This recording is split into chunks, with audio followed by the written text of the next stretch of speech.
ya kalau hasalit makampe mabdura hadisi ma hoy sana usia sa aleka handloin. Ada 10 kesalahan Patrick Smith ketika tafsir Alkitab jadi sirkus komedi teologi. Ya, salam waras untuk semua umat yang berakal sehat ya. Kita akan beda 10 poin dari Patrick Smith, seorang Protestan yang tampaknya percaya bahwa tafsir Alkitab itu cukup dilakukan dengan emosi, eisegesis, dan sedikit dramatisasi. Siapkan teh dan rosario Anda karena kita akan masuk ke parade logika tambal sulam, tafsir sok kontekstual, dan tentu saja teologi cepat saji, instan, rasa Luther. Doa kepada para kudus. Katanya kalau mereka tidak maha tahu, ngapain didoakan? Kalau mereka tidak maha tahu, ngapain didoakan? Kalau begitu Yesus juga tidak perlu menyampaikan doa kita kepada Bapa, kan Bapa sudah maha tahu. Umat Katolik berdoa kepada para kudus bukan karena mereka Tuhan, tapi karena mereka hidup dalam Kristus. Kalau Kristus sanggup menyampaikan doa Anda kepada Bapa, mengapa Anda batasi tubuh mistiknya? Ternyata Yesus dalam versi Patrick Smith itu punya keterbatasan bandwidth. Hanya bisa antar doa vertikal, tidak lateral. Kasihan ya Yesusmu. Patung sama dengan berhala. Lelucon ini sudah uzur, basi.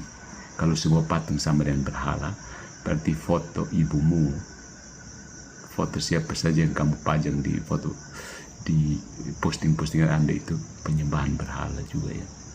Musa disuruh bikin ular tembaga, Salomo bikin kerub, tapi kalau umat Katolik bikin patung Yesus langsung pagan. Tuhan yang katanya benci patung justru memerintahkan bikin patung. Mungkin Tuhan di Alkitab Protestan punya mood swing tiap denominasi ya. Apa pencian tidak Alkitabiah? 1 Korintus 3:15 diselamatkan seperti dari dalam api.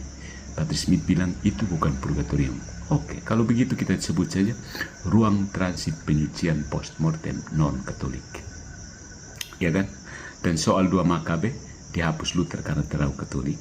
Kalau begitu caranya, saya juga bisa dapat 100 di ujian. Tinggal hapus semua soal yang tidak saya suka. Bisa dapat 100, kan hapus soalnya kan.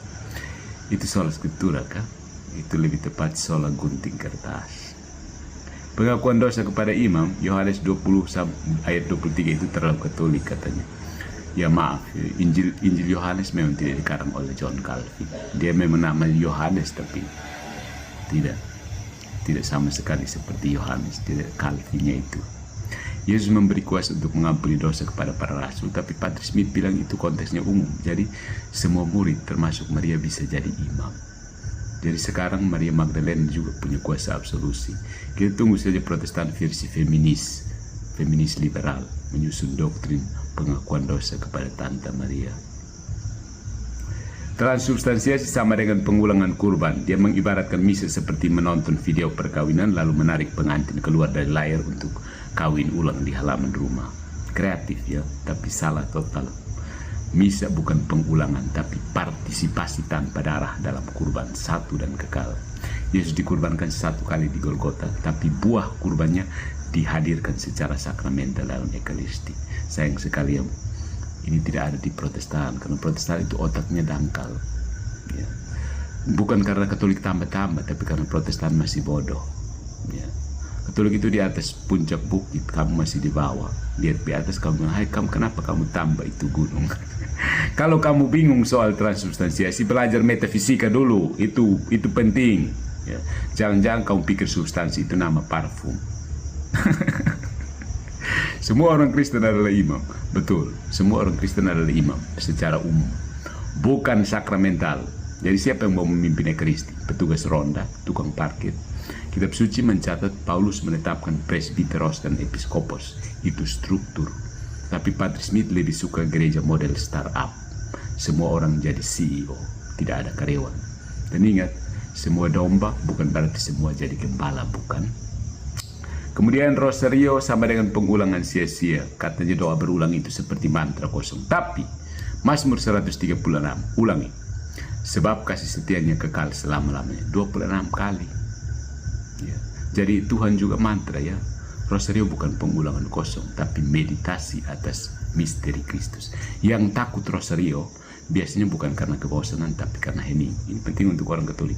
Dan memang refleksi mendalam tidak cocok untuk Iman yang dibangun di atas emosi dan keyboard warriorisme. Padre Smith bilang Katolik itu gelap ya.